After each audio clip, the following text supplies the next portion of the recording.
Wewe niambie unataka nitoke. Nikuulize swali. Unaweza achana hii biashara yako ya bangi maana toka umekuja hapa yani mpaka hapa kumejaa kuna nuka bangi. Kwani hii hospitali yenu ninyi mwalipia maiti ama mwalipia uzima wa mtu? Ungejua mzee, haungeongea hivyo.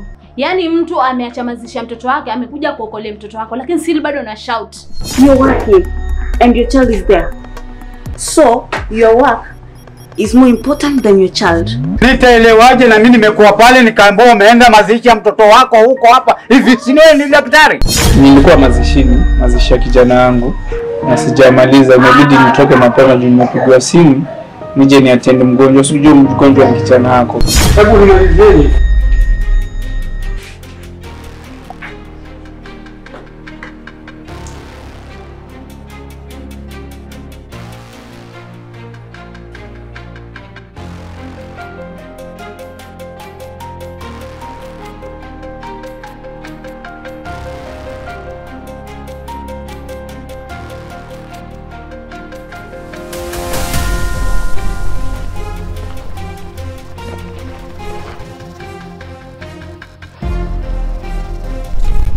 Kwa hiyo mzee, inamaanisha ni mamangu. Huyu ni mamako mzazi.